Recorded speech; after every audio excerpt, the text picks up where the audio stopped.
اللهم صل على سيدنا وشفيعنا ونبينا ومولانا محمد بارك وسلم صلوا عليه صلاة وسلام عليك يا رسول الله صلی اللہ تعالی علیہ وسلم۔ نعت پاک کا چند اشعار پیش ہے، سماعت کریں۔ اے شہ دوسرا بے کسوں کو، اے شہ دوسرا بے کسوں کو، غیر کے پاس جانا کہاں ہے، اے شہ دوسرا بے کسوں کو، اے شہ دوسرا بے کسوں کو، غیر کے پاس جانا کہاں ہے، اے شہ دوسرا بے کسوں کو، غیر کے پاس جانا کہاں ہے، غیر کے پاس جانا کہاں ہے، آپ کا در اگر چھوڑ دیں تو، آپ کا در اگر چھوڑ دے تو، پھر ہمارا ٹھکانہ کہاں ہے، آپ کا در اگر چھوڑ دے تو، پھر ہمارا ٹھکانہ کہاں ہے، اے شہ دوسرا بے کسوں کو، ہم خطا کار ہیں غم کے مارے،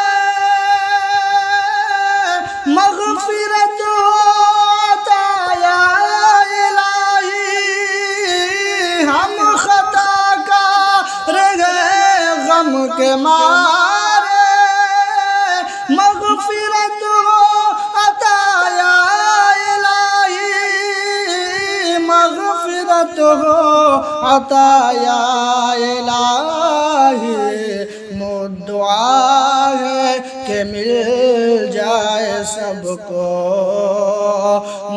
دعا ہے کہ مل جائے سب کو، رحمتوں کا خزانہ کہاں ہے، اے شہ دوسرا بے کسوں کو، غیر کے پاس جانا کہاں ہے، آپ کا در اگر چھوڑ دے تو، پھر ہمارا ٹھکانہ کہاں ہے، اے شہ دوسرا بے کسوں کو۔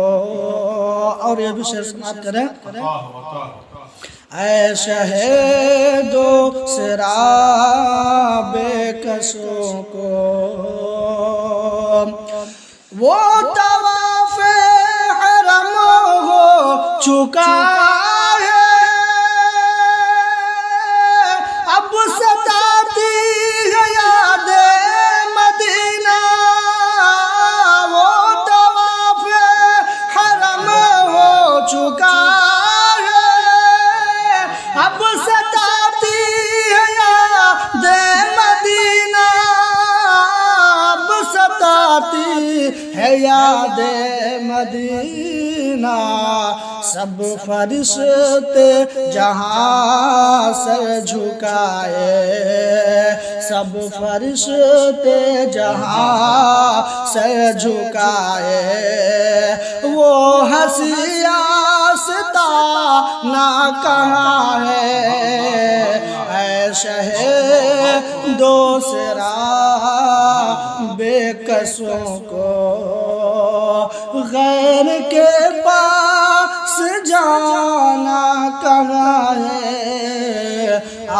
اوقات اگر چھوڑ دے تو پھر ہمارا ٹھکانہ کہاں ہے؟ اے شہر دوسرا بے کسوں کو۔ بسم اللہ الرحمن الرحیم۔ الحمد للہ رب العالمین، الرحمن عبادہ الرحیم، علی کافۃ المؤمنین، خالق السماوات والارضین، مالک یوم الدین۔ اللهم نحن نؤمن بك وإياك نستعين، اهدنا الصراط المستقيم،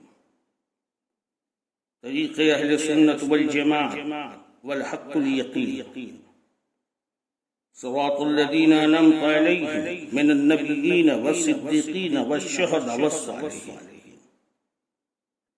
غير المغضوب عليهم من اليهود والمشركين ولا الضالين من النصارى والمرتدين، الصلاة والسلام على أشرف الأنبياء والمرسلين، والسلام على إمام المشارق والمغارب علي ابن أبي طالب كرم الله وجهه الكريم،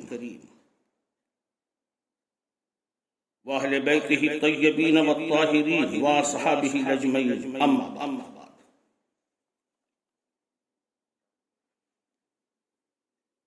أعوذ بالله من الشيطان الرجيم، بسم الله الرحمن الرحيم۔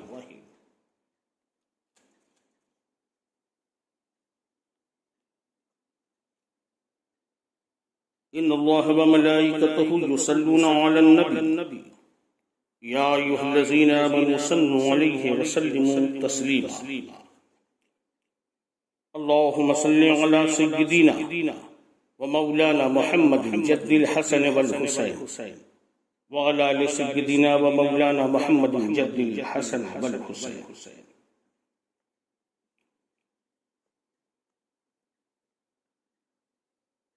رفیقان محترم، رونق محفل علماء ملت اسلامیہ،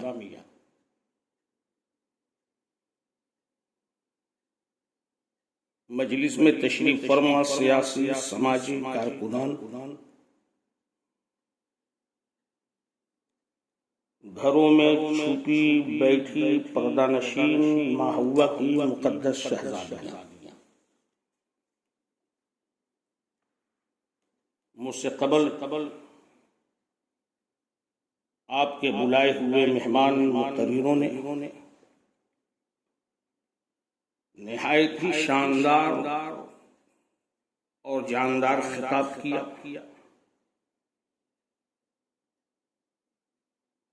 میں نے بھی اپنی قیام گاہ میں بیٹھے بحمدہ تعالی سماعت کیا۔ اب باری ہماری ہے۔ ابھی میں سوچ ہی رہا تھا کہ کیا بولوں،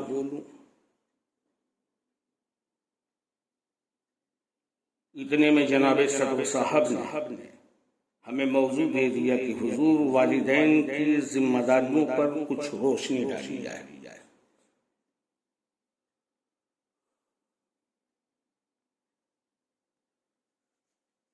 اچانک سے دیا ہوا یہ موضوع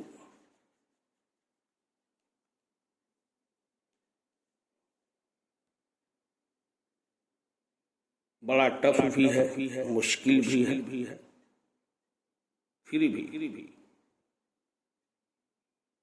جس پر علی مہربان ہوتے ہیں وہ بندہ پہلوان ہوتا ہے۔ اب گفتگو یہاں سے شروع ہوتی ہے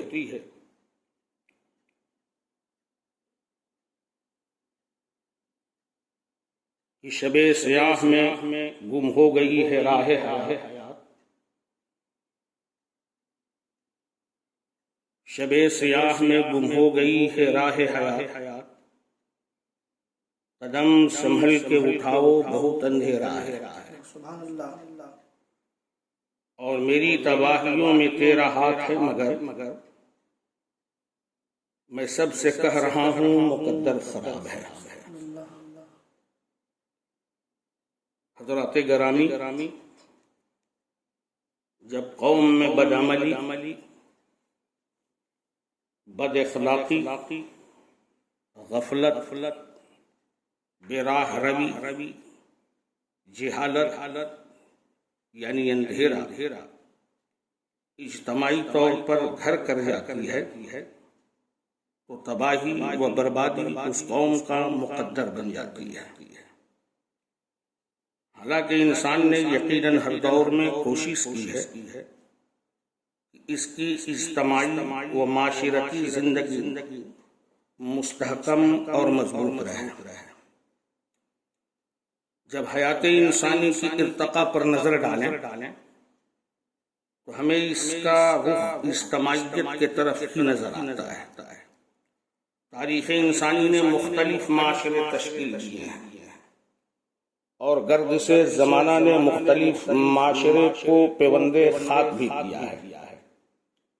انسان کو انفرادی بدعملی کی سزا دنیا میں نہیں ملتی، اس کا حساب و کتاب آخرت میں ہوگا۔ مگر جب قومیں اجتماعی طور پر بد عمل ہو جاتی ہیں ان کو سزا دنیا میں بھی ملتی ہے اور آخرت میں بھی۔ سوسائٹی کی جان انسان ہوتا ہے، انسان کو سوسائٹی جنم نہیں دیتی۔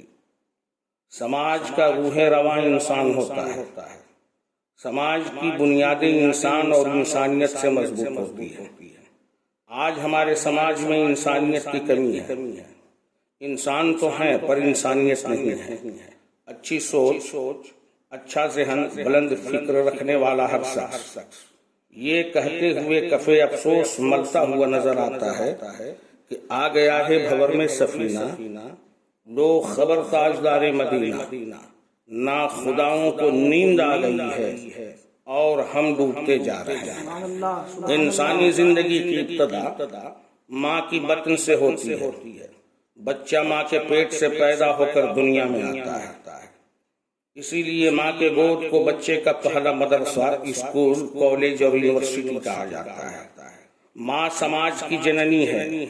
ایک شاعر کا بڑا اچھا شعر اس موضوع پر بولنے کے لیے میرے ذہن میں گردش کر رہا ہے کہ ماں تیرے بعد بتا کون لبوں سے اپنے وقت رخصت میرے ماتھے پہ دعا لکھے گا۔ ماں تیرے بعد بتا کون لبوں سے اپنے وقت رخصت میرے ماتھے پہ دعا لکھے گا، اور چلتی پھرتی ہوئی کانوں سے اذان سنی ہے، میں نے جنت تو نہیں پر ماں تجھے دیکھی ہے۔ نئے سماج، نئی اور اچھی سوسائٹی کی تشکیل کے لیے اچھے انسان کی ضرورت ہوتی ہے، اور انسان کو ماں جنم دیتی ہے۔ ماں کا گود بچے کا پہلا مدرسہ ہے، ماں کا گود بچے کا پہلا اسکول ہے، ماں کا گود بچے کے لیے کالج ہے، ماں کا گود بچے کے لیے یونیورسٹی ہے، ماں کا گود بچے کے لیے درسگاہ بھی ہے، ماں کا گود بچے کے لیے خانقاہ بھی ہے۔ جب کوئی مستری کسی دیوار کی پہلی اینٹ ہی ٹیڑھی رکھ دیتا ہے تو دیوار اگر آسمان کی اونچائی تک پہنچ جائے مگر اس کا ٹیڑھا پن نہیں جاتا۔ اگر کسی ماں کی اپنی زندگی میں شرافت نہ ہو اور بچے کی پرورش کر رہی ہو تو یقیناً بچے میں بھی شرافت اور غیرت نہیں ہوگی۔ میرے دوستو، جب ماں باپ کا خیال ذہن میں آتا ہے تو تصورات میں ہی صحیح یہ آنکھیں زمزم و کوثر سے وضو کر کے سیدہ فاطمہ الزہرا کی چوکھٹ پر جا کر ٹھہر جاتی ہے۔ کون فاطمہ؟ سیدہ کائنات کی بیٹی، سید العرب والعجم، مولا علی کرم اللہ وجہ الکریم کی بیوی، نوجوانان جنت کے سرداروں کی اماں، ان کی عظمت و رفعت کا کیا کہنا؟ کسی کا باپ بھی جنت میں اس وقت تک نہیں جا سکتا جب تک کہ فاطمہ کے لاڈلے جانے کا پروانہ نہ دے دے۔ ذرا اس سیدہ فاطمۃ الزہرا کا انداز پرورش تو دیکھیں، بیک وقت 3 کام کرتی تھی، زبان سے قرآن مقدس کی تلاوت کرتی تھی، اور ہاتھوں سے آٹا گوندتی تھی، اور پائے اقدس کی انگلیوں میں رسیوں کو پھنسا کر شہزادوں کا جھولا جھولاتی تھی۔ تب کہیں جا کر حسنین طیبین جیسے شہزادے کائنات نے عالم میں محافظ اسلام بن کر کے عالم کے افق پر چھا گئے۔ بچپنے کا عالم ہے، ذرا غور فرمائے، بچپنے کا عالم ہے۔ شہزادوں نے اپنی تختی لکھی ہے، پرورش کا کمال تو دیکھیں، ماں کی تربیت کا اثر دیکھو۔ تختی لکھنے کے بعد شہزادے اپنی ماں خاتون جنت مخدومہ کائنات بنت رسول زوجہ علی مرتضیٰ کے پاس جاتے ہیں، عرض کرتے ہیں پیاری اماں جان، آپ بتاؤ ہم دونوں میں سے کس کی تختی اچھی ہے؟ مخدومہ کائنات نے تختی کو دیکھا، دیکھ کر حیران رہ گئی۔ تحریر اتنا شاندار تھا، انداز تحریر اتنا جاندار تھا کہ فیصلہ کرنا بڑا مشکل تھا۔ شہزادی رسول نے بچوں کے سر پر دست شفقت رکھا اور ارشاد فرمایا، میرے لاڈلو اس تختی کو اپنے بابا کے پاس لے جاؤ، چونکہ تمہارا بابا باب العلم ہے، علی باب العلم ہے۔ بچے خوشیوں سے پھولے نہیں سما رہے تھے، دوڑے دوڑے ہوئے بابا کے پاس جاتے ہیں، بابا کے کاندھے پر سوار ہو جاتے ہیں، گود میں بیٹھ جاتے ہیں، بابا کی زلفوں کو تھام لیتے ہیں اور عرض کرتے ہیں، پیارے بابا جان ہم دونوں نے تختی لکھی ہے، آپ فیصلہ فرما دیں تحریر کس کی عمدہ ہے، میری اچھی ہے یا بھیا حسن کی تحریر اچھی ہے؟ سید العرب کی نظر جب تختی پر پڑی تو شہزادوں کا منہ چومنے لگے، لبے حسنین کو چوم کر جواب دیا، میرے لاڈلو تحریر بڑا لاجواب ہے، اب اس کا فیصلہ تو وہی کرے گا جو اس کائنات میں سب سے بڑا لاجواب ہو۔ اب اللہ کے رسول کی بارگاہ میں علی مرتضیٰ اپنے شہزادوں کو گود میں اٹھاتے ہیں، لے کر چل دیتے ہیں۔ مسجد نبوی کی ٹوٹی ہوئی چٹائی پر کائنات کا بادشاہ بیٹھا ہے، سارے صحابہ مثل ستارے قدموں میں جلوہ بار ہیں۔ علی مرتضیٰ شہزادوں کو گود سے اتارتے ہیں اور ہاتھ جوڑ کر عرض کرتے ہیں، اے مالک ہفت و آسماں، اے روح کائنات، اے جانے جانا جانے ایمان صاحب قرآن، یہ شہزادے آپ کے ہیں، لاڈلے آپ کے ہیں، بیٹے آپ کے ہیں، انہوں نے تختی لکھی ہے، اور فیصلہ آپ کو کرنا ہے کس کی تحریر عمدہ ہے، کس کی تحریر شاندار ہے۔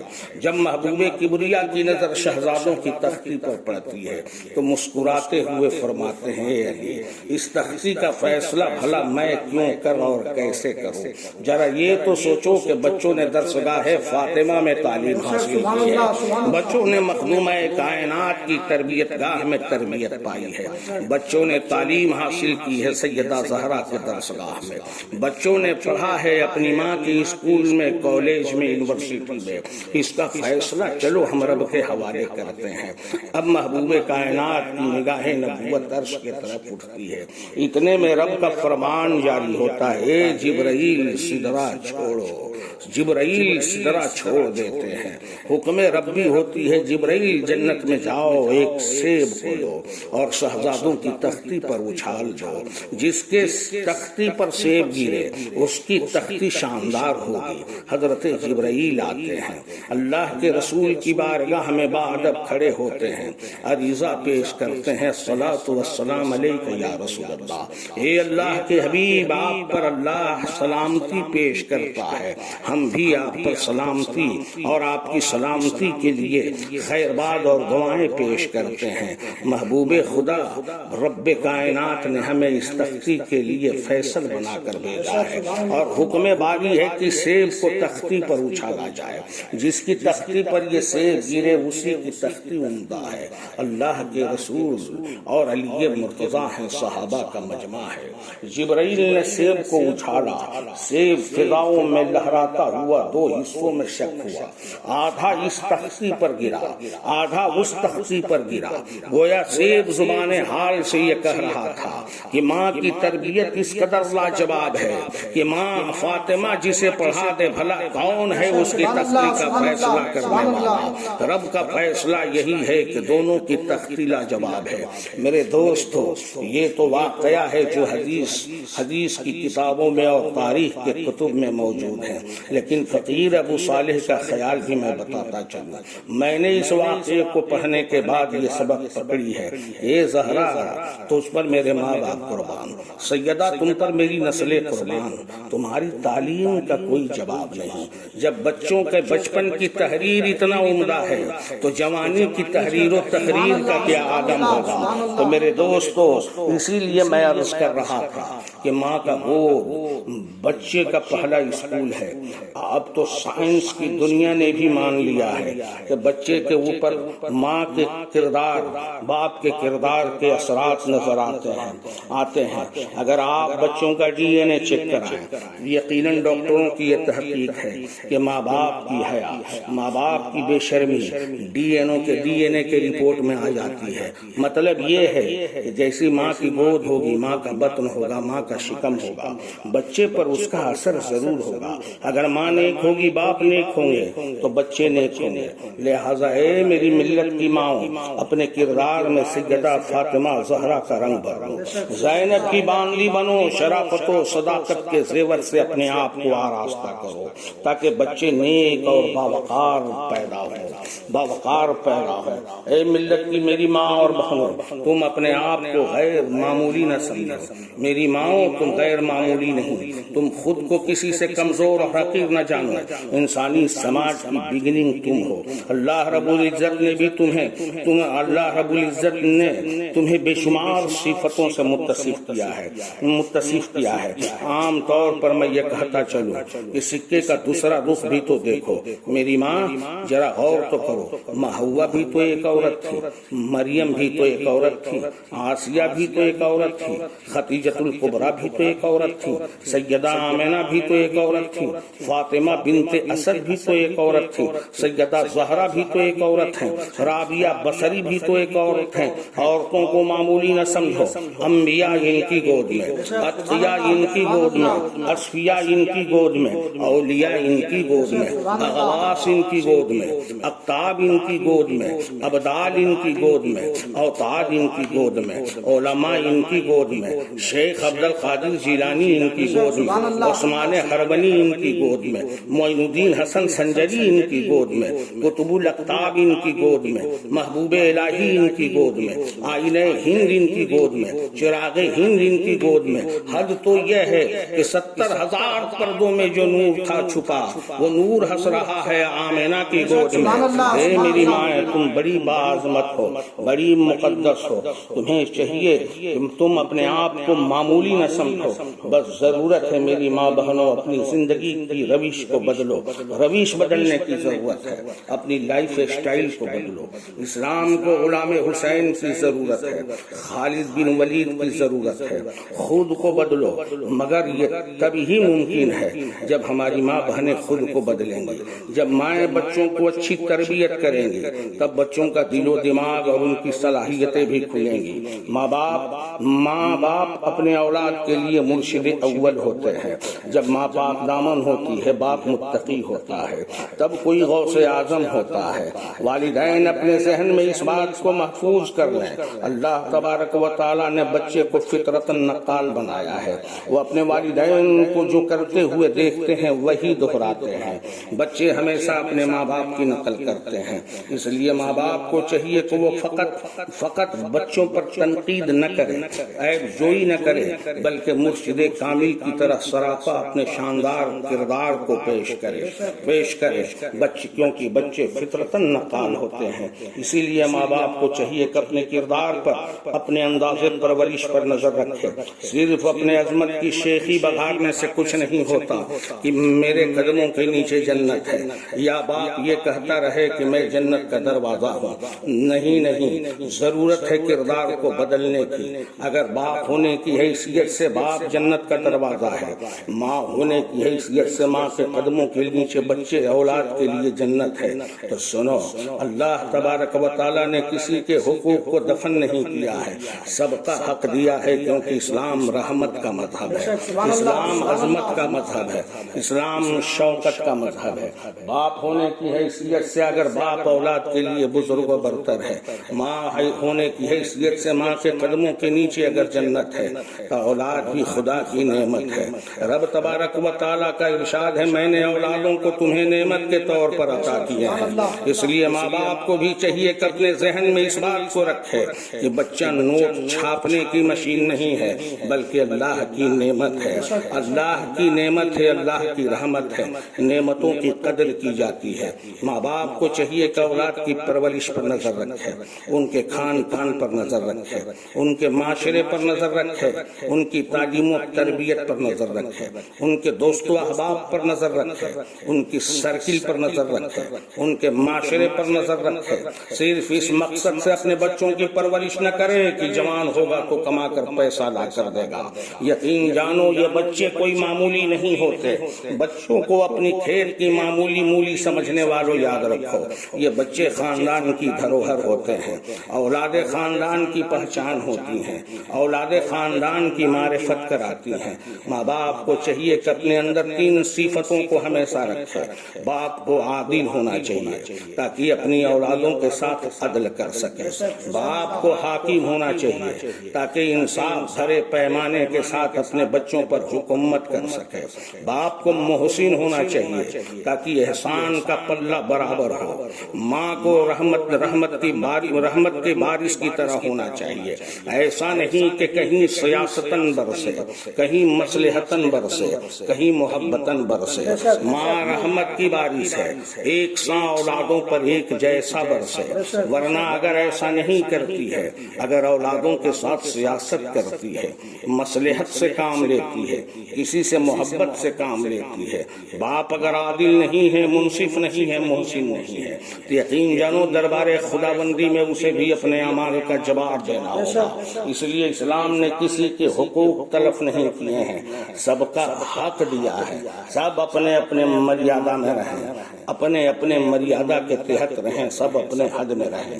بیٹے کے لیے ضروری ہے کہ اپنے والدین کا احترام بجا لائے، ماں کی خدمت کرے، والدین کے لیے ضروری ہے کہ بچوں کو اچھی سبق دے، اچھا ماحول دے، اچھی تربیت دے۔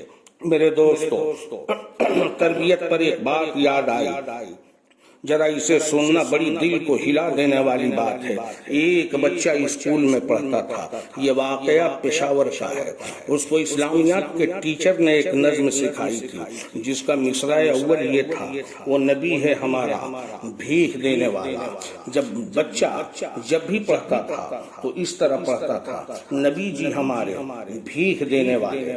استاد نے کئی مرتبہ کہا، شاعر نے والا لکھا ہے، تم والے کیوں پڑھتے ہو؟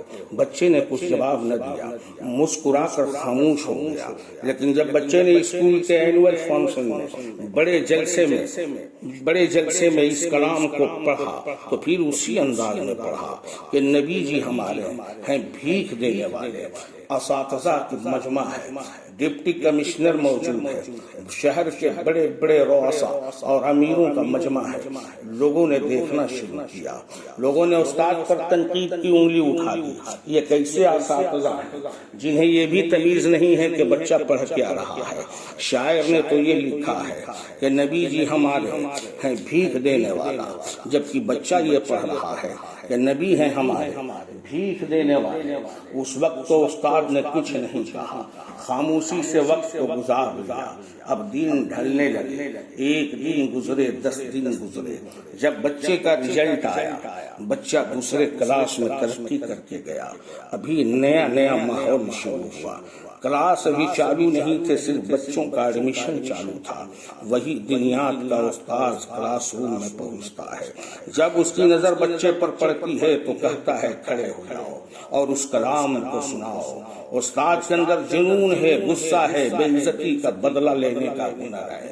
استاد کہتا ہے کھڑے ہو جاؤ سبق کو سناؤ، بچہ پھر اس کلام کو گنگناتا ہے۔ نبی جی ہمارے ہیں بھیک دینے والے۔ استاد نے چھڑی اٹھایا، مارنا شروع کیا، شاگرد مار کھاتا رہا لیکن زبان سے اف نہ کیا۔ کچھ دیر کے بعد اب بچہ کلاس روم سے نکلا ہے، باتھ روم گیا، فریش ہوا، منہ ہاتھ دھلا، وضو کیا، اب کلاس روم میں آیا ہے۔ پھر استاد کھڑا ہوتا ہے اور کہتا ہے اس کلام کو سناؤ۔ اب بچہ کلام سنانے لگا ہے، نبی جی ہمارے ہیں بھیک دینے والے۔ استاد نے پوچھا والا لکھا ہے، تم والا کیوں نہیں پڑھتے؟ بچہ جواب دیتا ہے جناب سنیں، ہماری والدہ نے ہمیں یہ تعلیم دی ہے کہ نبی رب کے بعد سب سے افضل و اعلیٰ ہوتا ہے۔ میری ماں نے مجھے یہ سکھایا ہے کہ شعر نبوی نبی کے بال کی توہین بھی کفر ہے۔ جس لفظ سے نبوت کی توہین ہوتی ہو اسے بولنا پڑھنا قصدن عادتن بولنا کفر ہے۔ والا میں تعظیم نہیں ہے، والے میں تعظیم ہے۔ اس لیے میں بار بار پڑھ رہا ہوں نبی جی ہمارے ہیں بھیک دینے والے۔ اب استاد نے جب بچے کی عقیدت کو دیکھا، اس کی آنکھیں آنسوؤں سے وضو کرنے لگی۔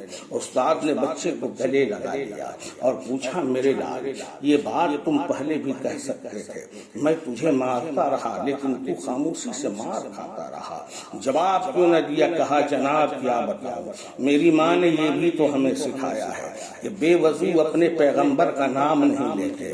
جس وقت آپ ہم سے سوال کر رہے تھے میں درسگاہ میں بے وضو بیٹھا تھا، جب باہر گیا باتھ روم گیا، فریش ہوا، وضو کر کے آیا ہوں، اب آپ پوچھ رہے ہیں میں جواب دے رہا ہوں۔ میرے دوستو اس بچے کا مزاج دیکھو، گویا بچہ یہ جواب دے رہا ہے کہ میں اس نبی کا تعظیم کیوں کر بھول جاؤں، وہ تو شمس الضحیٰ ہے۔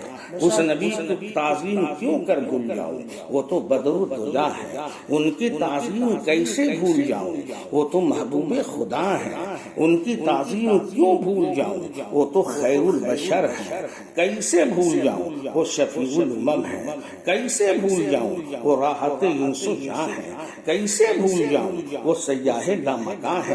کیوں کر بھول جاؤں، وہ سرور قلب سینہ ہے۔ تعظیم کیوں کر بھول جاؤں، وہ سرکار مدینہ ہے، وہ محبوب رب العالمین ہے، سید المرسلین ہے، وہی جان کائنات ہے۔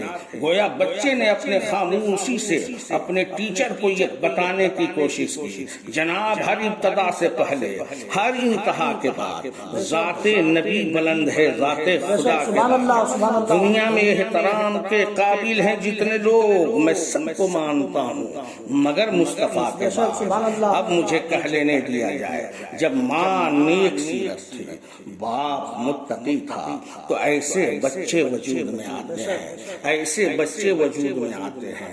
اس لیے اے ملت کی ماؤں اپنے کردار کو بدلو، اے ملت کے بزرگوں اپنے کردار کو بدلو۔ اگر تم یہ چاہتے ہو کہ تمہارا بیٹا آوارہ نہ ہو، اے باپ کو متقی کی زندگی گزار۔ اگر یہ چاہتے ہو کہ تیرے بیٹے سے تجھے تکلیف نہ ملے تو والدین کو چاہیے کہ عادل بن کر زندگی کو گزاریں۔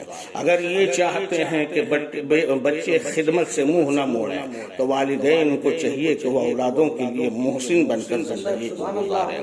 اگر یہ چاہتے ہیں کہ بچے خدمات سے منہ نہ موڑیں تو والدین کو چاہیے کہ وہ عادل و منصف بن کر کے زندگی گزاریں، کیونکہ بچے نقال ہوتے ہیں، جو آپ کو کرتے دیکھیں گے وہی سیکھیں گے۔ اگر آپ اپنے آپ کو بدل دیے، ماں بدل گئی تو سمجھ لو بچے بدل جائیں گے۔ باپ اگر پاک باز ہوگا تو سمجھ لو بچے بدل جائیں گے۔ کیا تاریخ کے اس واقعے کو آپ فراموش کر دیں گے کہ مادر شکم میں غریب نواز ہے، 7 مہینے کا حمل ہے، ماں محو عبادت ہے، حجرے میں ہے رات کی تاریخ ہے، ماں ذکر و اذکار میں مشغول ہے، رات کی تنہائی ہے، سناٹا ہے، اچانک ایک آواز آتی ہے اللہ اکبر، ماں گھبرا جاتی ہے، گھر میں ماں سوا میرے کوئی نہیں ہے، یہ آواز آئی تو کہاں سے آئی؟ ماں خوف کے عالم میں گھر سے نکلنے کی کوشش کرتی ہے، پھر شکم سے آواز آتی ہے امی جان نہ گھبرائیں، میں حسن یعنی معین الدین حسن ہوں، آپ کے شکم سے میں آپ سے کلام کر رہا ہوں۔ اے ماں جب اللہ کے ذکر اور تسبیح و تحلیل میں رہتی ہیں. تو آپ کی تسبیح کو سن کر میں بھی یاد کر لیا کرتا ہوں. جب ماں پاک دامن تھی تب بچہ خواجہ کائنات بن کر زمانے پر چھا گیا. اس لیے خود کو بدلو، سب کچھ بدل جائے گا. خود کو سنوارو، سب کچھ سنور جائے گا. خود کو چینج کرو، ماحول چینج ہو جائے گا. تم خود کو بناؤ، بچے بن جائیں گے. عمل سے زندگی بنتی ہے، جنت بھی جہنم بھی. یہ خاکی اپنی فطرت میں نہ نوری ہے نہ ناری ہے. وآخر دعوانا الحمدللہ رب العالمین.